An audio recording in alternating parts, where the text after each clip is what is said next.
Officer, Michael, who is going to be leading the presentation today.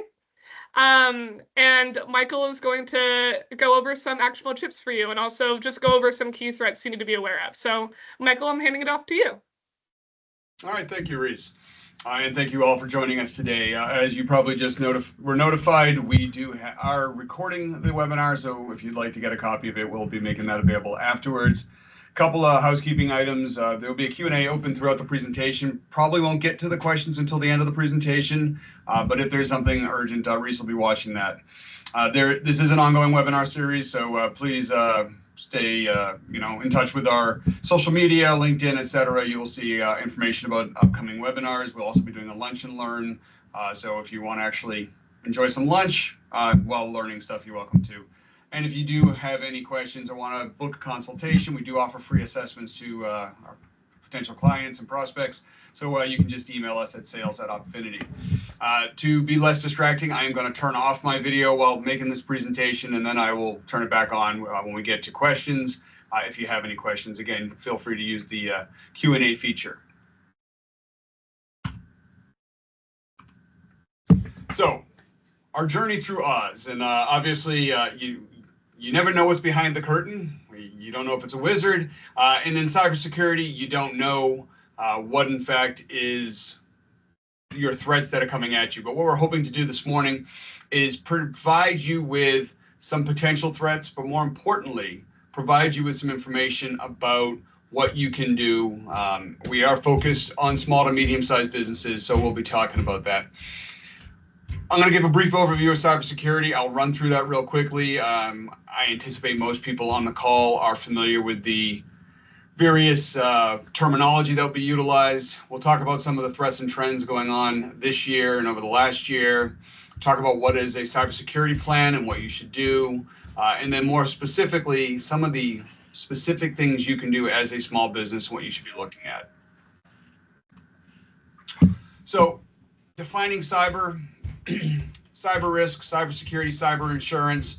Obviously, this talks about computers. It talks about the risk you have in utilizing computers and the practice of protecting the systems. So we'll talk about that. But when we talk cybersecurity, we are talking about what those threats are and what things you can do to protect yourself, both from a technical perspective as well as from the perspective of preventing and defending, and then more importantly, what you can do as a business to make sure that even if you do in fact get involved with a cyber threat, how you can come out of that as best as possible.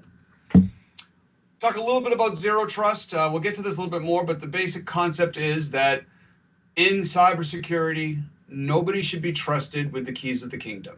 So nobody should be an administrator. Nobody should have the access to do things more than what they need. To give you a real simple basic example on that, this is going back now about 6-7 years ago. We had a client, it was a medical practice, and every user had specific access that only that user should have. There was a technician in this medical practice who decided to go on a gambling site, decided to pull some stuff down, and introduced ransomware. Knock on wood, it's been the only ransomware we've had in 23 years that we've had to deal with, but introduced that ransomware. While it was a pain in the ass to deal with, we were able to recover a 50-person organization in under 4 hours for the simple fact of the ransomware only affected what they could access, which was their machine and the technical accounts, the tech accounts on the server. We were able to delete everything, clean everything, and restore from a backup within those 4 hours. The only reason it even took 4 hours was just because we had to figure out what was affected and everything else. But the only people affected were the tech accounts. So none of the doctors were affected, none of the admin staff, none of the billing staff. So that's what zero trust is about. It's about being able to restrict access so that even if someone does fall into that, you are protected in some ways. Not really going to talk on CMMC today. That is a separate item, but basically it's a government model that must be followed if you work with the federal government. It started off in DoD. It's going across the rest of the government now, and it will be a model that comes across all businesses over the next 5 to 10 years, if not sooner.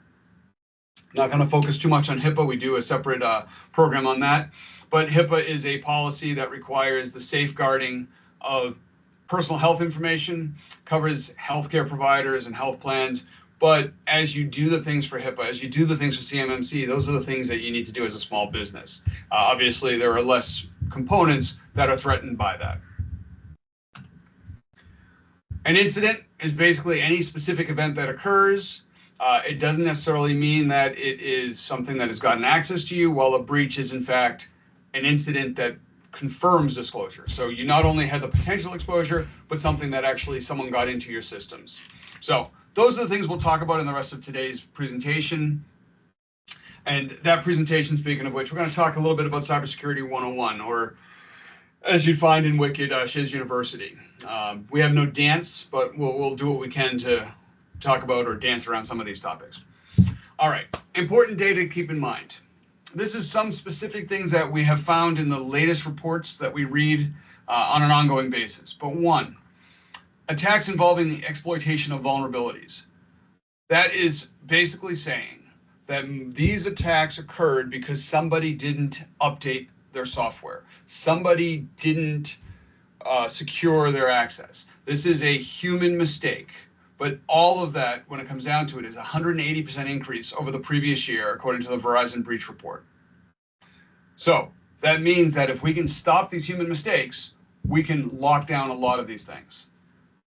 The median time for users to fall for phishing emails is less than 60 seconds. I can tell you just from the phishing tests we do with our client base that it's less than 5 seconds. People most often are clicking on the phishing emails, utilizing their mobile phones. They're not paying attention. They're not utilizing certain features or techniques they should be following. And that is where it becomes the worst paid part. 51% of small businesses that fall victim to ransomware pay the money. It is a huge issue. This has been going on for now a long time, but basically, if people stopped paying the ransomware would go away. It's that simple. It wouldn't be a viable business model for organized crime and the others who are utilizing it. But yet 51% of small businesses decide to pay the money. Now, why are they doing that? I can give you a real quick related example. I don't remember how many years ago now, probably 6 or 7 years ago, the San Francisco Transit Authority got attacked with ransomware.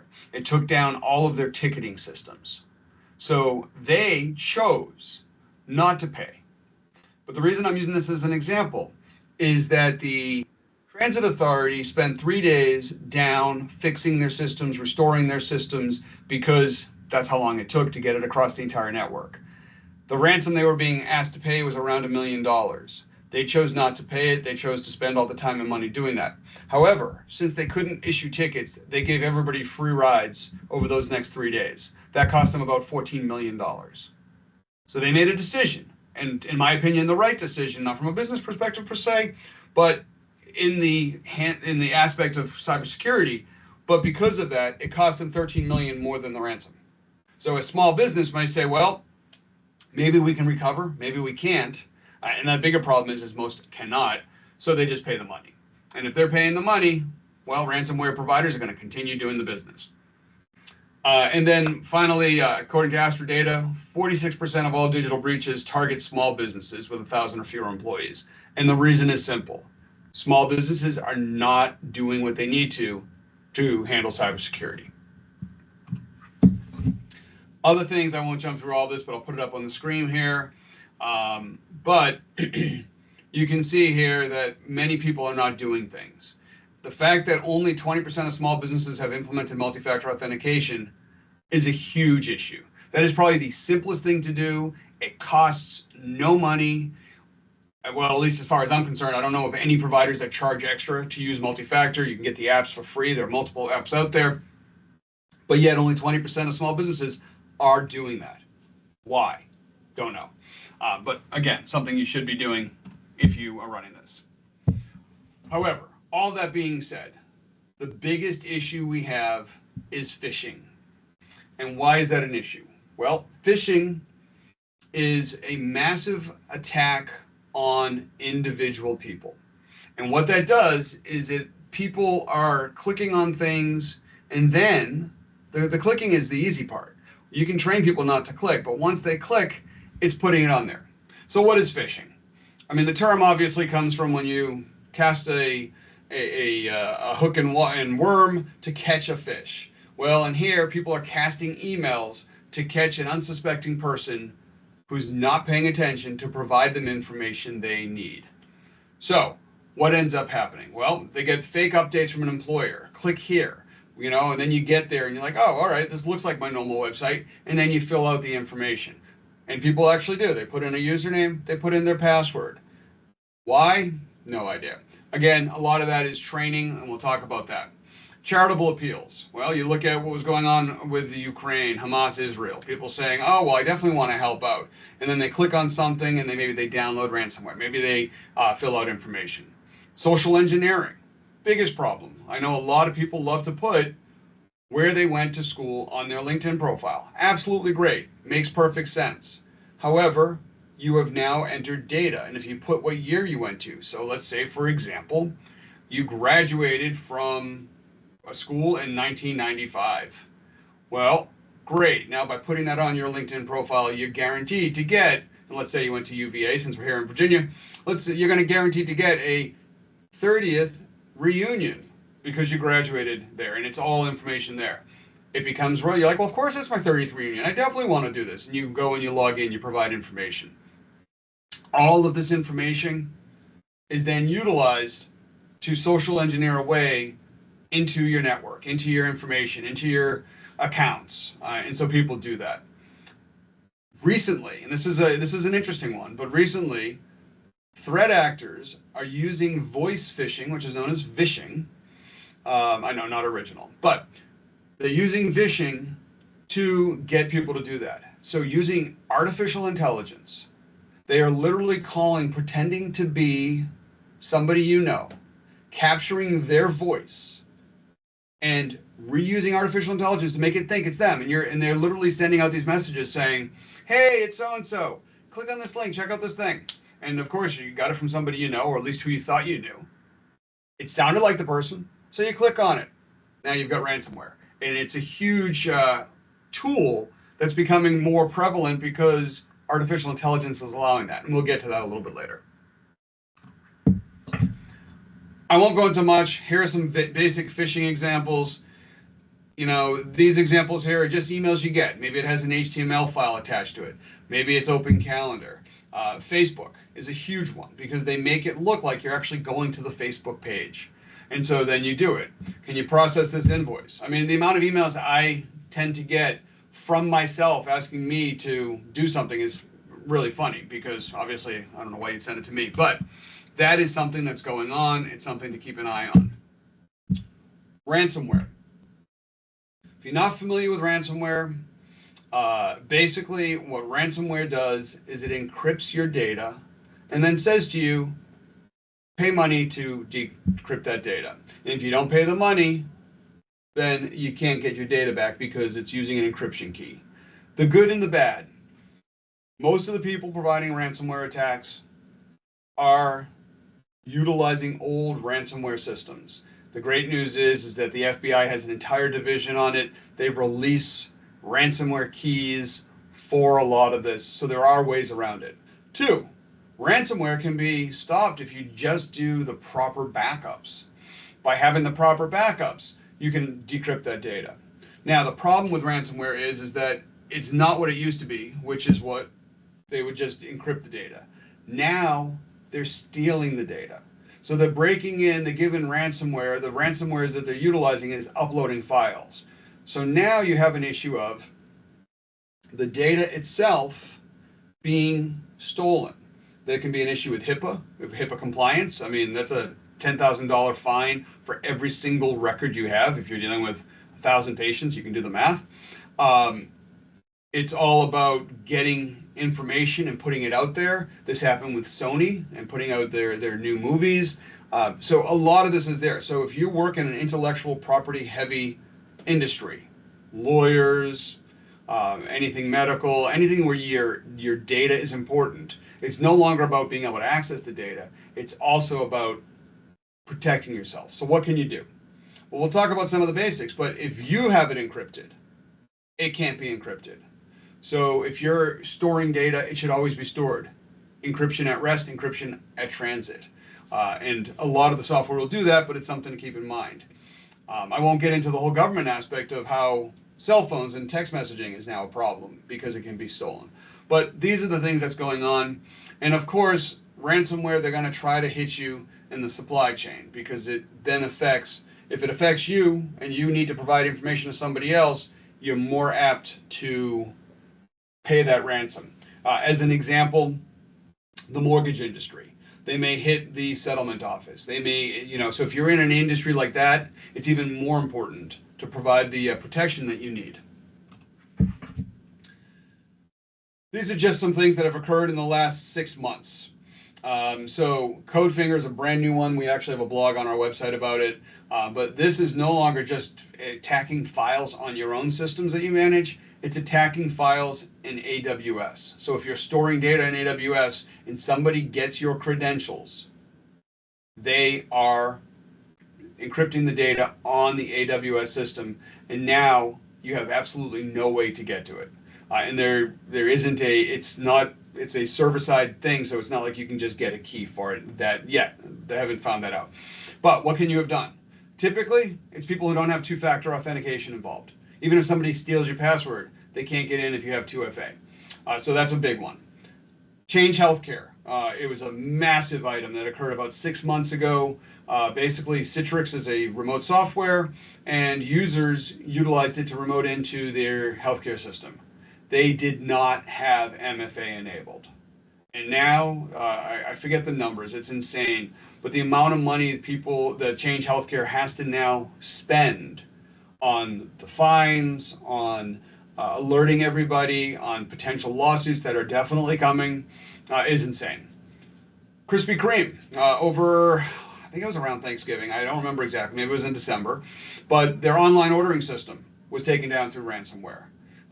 They are still calculating the numbers, but it became so costly that they just filed an 8K because they're public on the fact, and they indicated on there, they don't know how much, but it's going to have a material impact on its financials. Okay, again, large corporation, capability should be there, but they're not doing it. So if you are a small business listening to this, that's something to keep in mind. And then finally, Loan Depot, 16.6 million customers' data was stolen, including social security numbers. The legal ramifications there are huge. I'm not a lawyer, so I won't go into that. But again, these are just some simple examples that I brought up to show the different industries and how they're being attacked. If you've never seen ransomware, we used to do a session or a lunch and learn. This was years ago now, but we would literally show you ransomware and how it acted. We put ransomware on a machine. It was a virtual machine. We also did one on a laptop, and then talked about how backups. And we actually had one where we would take a laptop, give somebody in the audience the ability to come up there with a hammer and beat the you-know-what out of it, and then show them how the backup worked. Thank God it worked. But anyways, this is what ransomware is. You get this big sign. Sometimes it's on your desktop. Sometimes it's in a text file when you realize you can't open anything. But that is typically what you're going to see if you get ransomware. So, I won't play the popular music from Wicked, but what are the cyber trends that are popular this year? And I'm not sure popular, sort of like the song, is the right sense, but I'm going the wrong direction. Some things to consider. 1, cloud security. Because we're storing data in the cloud, people are now looking at adopting cloud security solutions to protect that data and protect those applications. So that is a trend that we're definitely seeing more of. Zero trust, we talked about it earlier, but how can we implement zero trust? And a couple of things that we've started to do on our end is while you want to give zero trust, you want to focus on zero trust. In some real life examples, zero trust is difficult. For example, in the accounting industry, in the financial industry, you have software applications that I don't completely understand, but applications like QuickBooks and a lot of other Intuit applications where they require the user to be an administrator in order to update their software, in order to run some of the applications. Well, how do you get around that? You do not want to make a user an administrator on a machine. That's absolutely the worst thing you can do.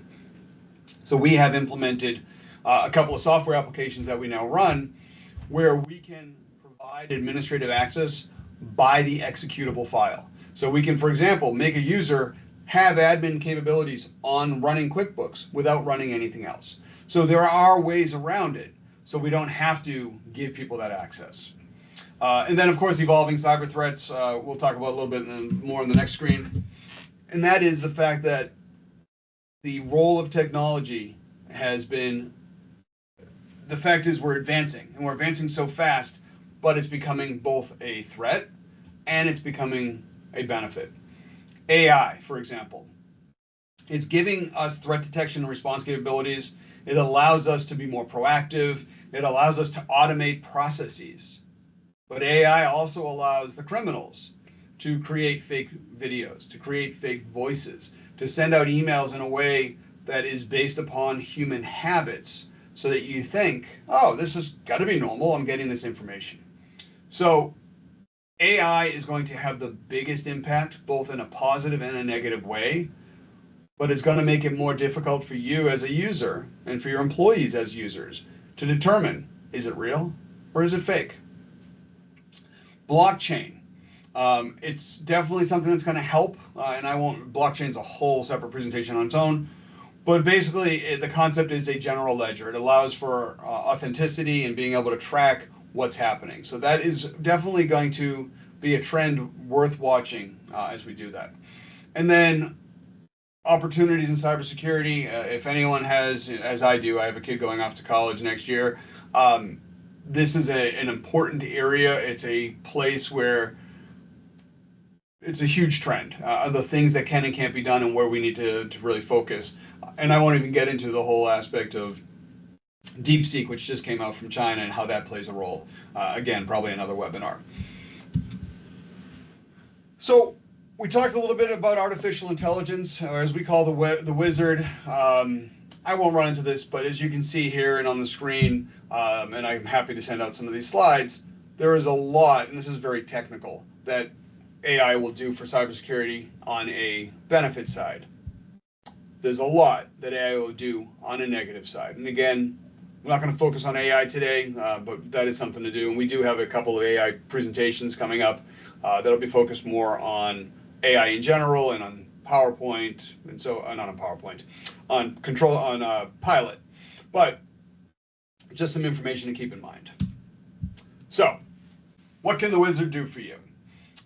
Can't offer you a fake brain or a fake heart, but we definitely can offer you some cybersecurity planning and things that you can focus on. First thing is, you should have a strong cybersecurity plan. And in many cases, it's required. If you are in the accounting or financial sector, you're required, and I don't remember the form, the IRS form, but you have to have a plan in place that talks about what you have and what you're going to do. So you need to talk about what your business objectives are, what your strategy is. Are you utilizing encryption? Are you utilizing 2FA, which is a requirement on those? You're also required this from HIPAA. A little different with HIPAA because HIPAA doesn't actually have a specific standard you must follow. It's sort of a best practices standard. But these are things you should be doing, and the first thing you have to do is you need to sit down and have a plan. You need to sit down with your technology team if you don't have one. Hopefully you're working with a managed services provider like us, but this is something to put together. What should you include in that plan? Well, one, you should be conducting regular risk assessments, okay? Whether that's an automated way, whether they're utilizing software, you should be looking at all your vulnerabilities. You should most definitely implement employee training programs. We've been doing this now for 8 years. We utilize the Know Before tool, but essentially any client who signs up with us is required to do this. Not only do you have the training, but then we send out fake phishing emails to see who's clicking on things. And if you do it twice, you have to enroll in training again.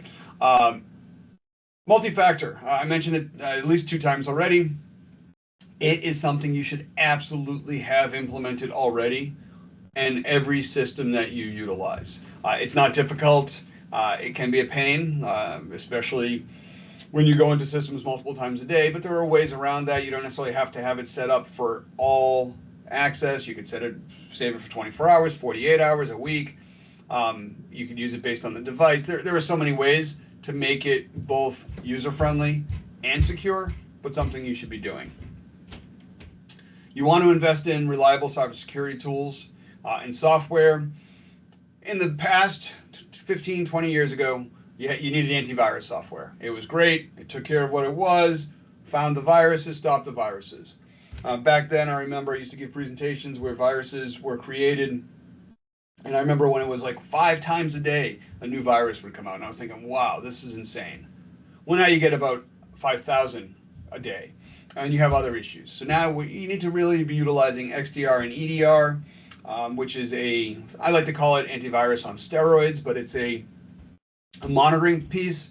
For our clients, we offer MDR, which is basically the XDR tool, but with a SOC literally monitoring the tools as they come in.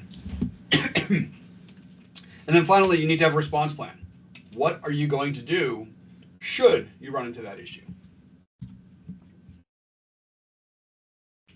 So now that I've talked in some more general cases, I want to talk about some of the general steps you can take, especially as a small business.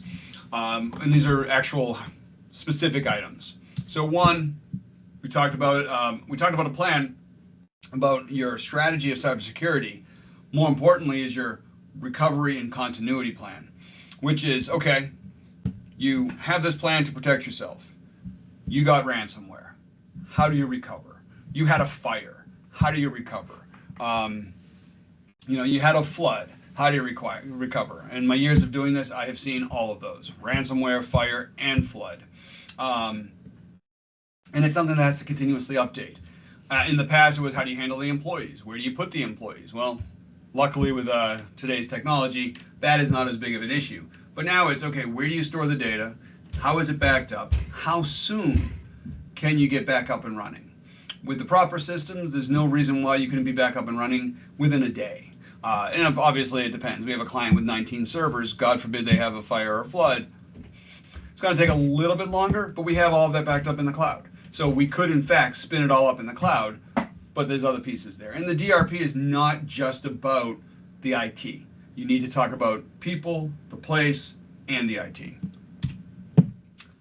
Automatic updates. If you don't have a managed services provider or an internal IT department who are managing that piece, you should at least have everything set up to automatically update. Windows, your firewalls, your switches, everything should update because, again, everything's programmed by people.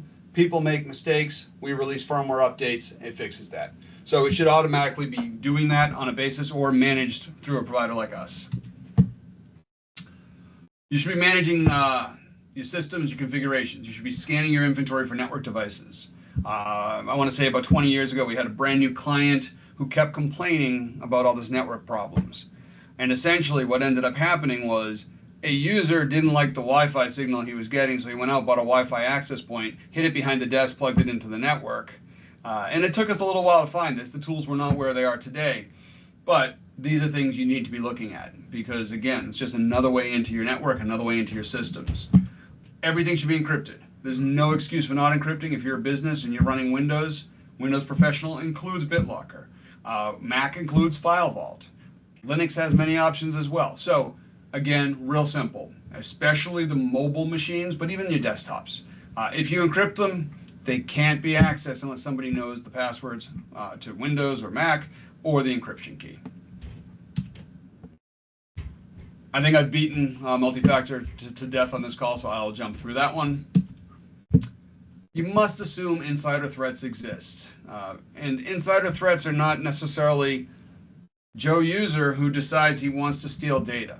It's Joe User who clicks on the fake emails. It's Joe User who answers that fake phone call. You need to talk about, one, how do you train the users? And two, how do you stop the users? There are ways, using DNS filtering, using other tools that we have to our availability, where even if they click on that fake email, you can stop them from going to those sites. And so that's another approach, something you want to consider as you do this. Password policies. You definitely want to implement strong password policies. You definitely want to implement password management software.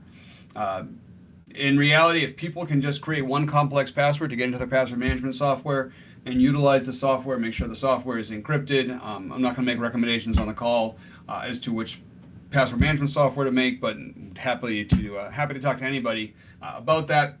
But you want to make sure there's strong requirements, 12 plus characters, one capital, one lowercase, one special character. You want to just keep that in mind because to this day, and I think the best thing I saw was, and this was just recently, it was the Maui fires a year and a half ago, a couple of years ago, where during the Maui fires, someone took a picture, and I don't know if it was a FEMA person, a state person, and they did an article in the newspaper on this person.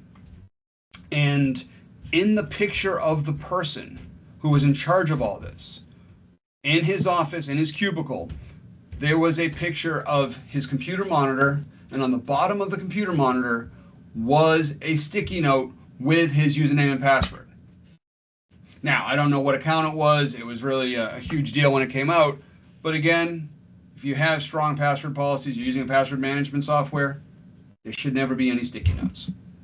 Hey, Michael, sorry to pause you. We have a question in the chat. Do you have advice on password management via SSO? Okay, so single sign-on and password management absolutely can be integrated together.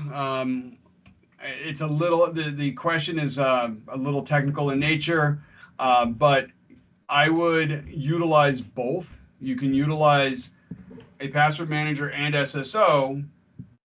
It all depends on what you're trying to integrate, what the software is you're trying to utilize. If you're talking about SSO between Windows login and other pieces, I'd be very hesitant on the Windows SSO and that.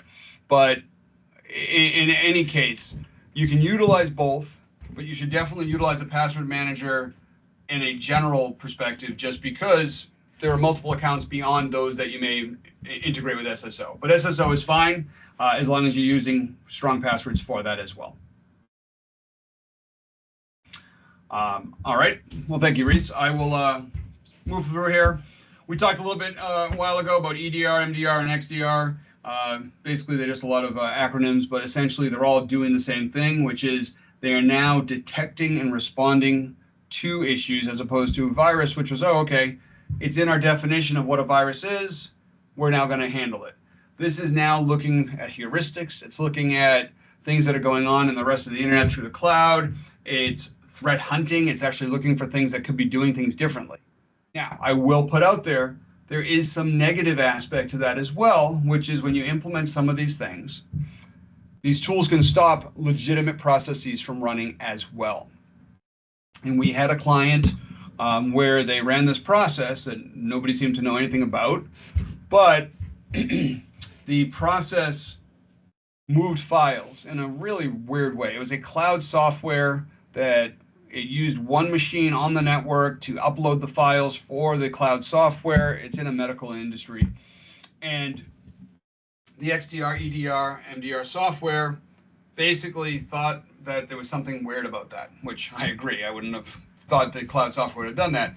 So it stopped it, and people couldn't understand why the data wasn't stopping. I mean, why the data wasn't being uploaded. And it was because it expected the files to be uploaded on the individual machine, and instead what ended up happening was it moved it to one machine on the network, and then it uploaded it. And the process thought that was kind of weird, and it stopped it. Now, once we realized what the problem was, it was fixed, but that can happen. And in fact, excuse me, anytime we find something weird, it's like, well, let's check the XDR software. So it's something that's great, but it definitely needs to be managed. Zero trust, again, I won't go into the big things about it, but 3 principles. 1, grant the least number of privileges needed. Nobody should have admin access. They should only have access to the items they want. Always require continuous verification. If you need access to something, you should be authenticating it. How often can be determined, can be negotiated, but that's it. And then finally, always monitor. Just because you set something up doesn't mean it's going to work. Just because you set something up doesn't mean it's doing everything you expected. So always keep that and monitoring it. So implementing zero trust is very important.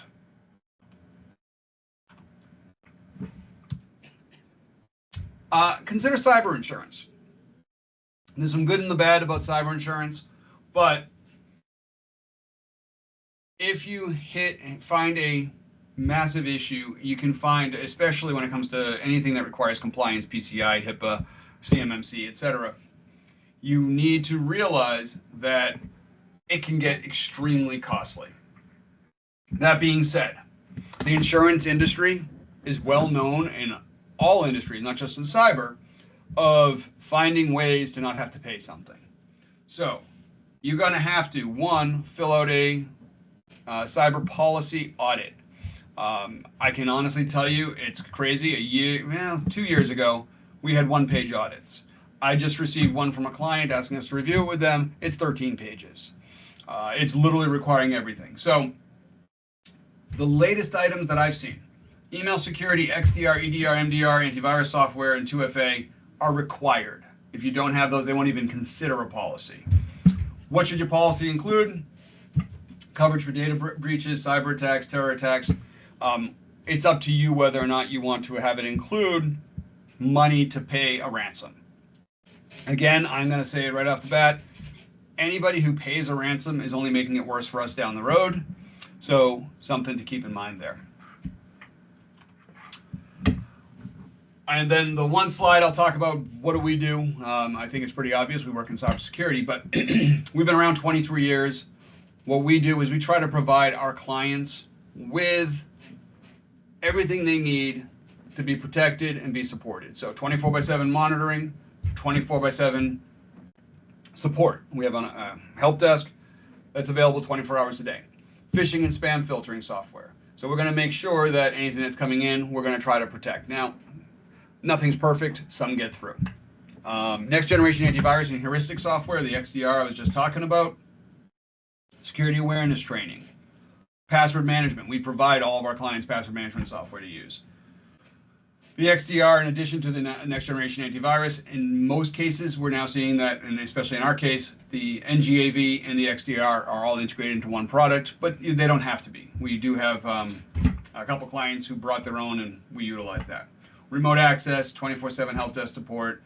Virtual CIO, we sit down with our clients once a quarter to go over items. And then, of course, education. We do ongoing training for our staff. We go ongoing training for our clients as well. So at this point, I won't go any further. I'm going to say welcome to the Emerald City, or Q&A with the wizard. I guess I get to be the wizard, Reese, so I will sit here and take any questions that may come in on the Q&A or the chat. All right, thanks, Michael, and thank you all for staying with us today through the end of the presentation. I know that it was a lot of information to take in. We already had answered one question in the chat, but this is just the time now that if there's anything that you're wondering about, or if there's something specific that you came in to this presentation wondering about that we didn't get to, now's the time to ask. And the chat should be open. So I'll give a few minutes for anyone that wants to ask a question to ask one. Yeah, it's always good when there's none that's going on. So either I'm doing a good job or everybody fell asleep. We were too thorough.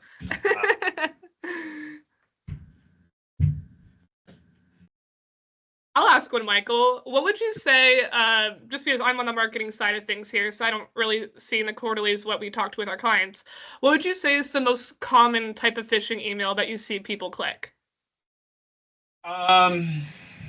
Most common, because we do the security awareness training, so we definitely can see what people are clicking. Believe it or not, the quarterly meeting I had just last week, the big ones were FedEx shipping. So you've received a FedEx thing. Here, click here to, I get those tags. To track your package. People are doing that all the time. There were still a bunch of COVID ones, which was surprising considering, the flu is in the news more than COVID is nowadays. But still a bunch of those, COVID is that. And then actually we had two people who replied to an email, which is even worse than the clicking. And those, obviously you got the gift card ones, which I don't understand how people reply to that. In fact, I'll share a real quick story. We had we were called in about an issue where people had 5-person organization based here in Alexandria. The chief financial officer was based in either Buffalo or Kansas. I know they're not near each other, but I can't remember which one it was. And they received an email from the CEO saying, hey, we switched our latest vendor. Here's the new vendor. Please set up a wire and wire them the $45,000 for the blank project. And so the CFO and this 5-person organization went to the bank, processed it, sent them the wire, and then got on the phone after the fact and said, hey, I took care of that wire for you. And the CEO's like, what wire?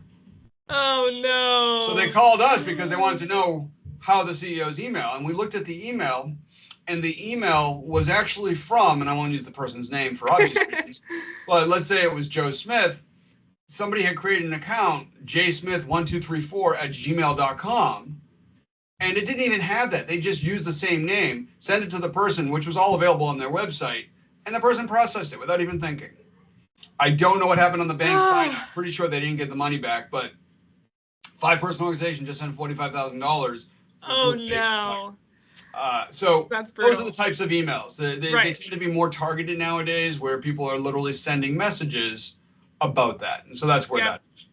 Yeah, I recently got one when you mentioned the alumni one. I recently got one that's like, donate to this. And then I'm looking at the sender and it's completely spelled wrong and not legitimate whatsoever. So yeah, just making sure that we're staying wary of those threats. But it looks like nobody really has any other questions. I'm also just adding, I know that Michael already touched on this and we also included it in the email, but I'm going to be sending up a follow-up email with the PowerPoint and the webinar, and that is an email that you can use to contact me to schedule, or rather a consultation, if you wanted to chat to me and Michael more about how we can help your organization, or if you just had any follow-up questions about the webinar that you think of after the call. Please feel free to email me as much as possible. I don't get annoyed, spam my inbox, and we're happy to help. All right. Well, thank you, Reese. Thank you all for joining the call. And again, keep an eye out. We have a bunch more webinars. Reese does a good portion of them, but I will be jumping in on a few here and there. We're going to have a few upcoming on fraud specifically and how you can protect yourself, and then also Copilot, some more technical ones to help users in your organization learn how to use some of these everyday tools to be more productive. So keep an eye out. That's opfinity.com/events, but I'll also be sending these in follow-up emails. So thank you again for joining us today, and have a great rest of your Wednesday. Bye all. Goodbye. All right.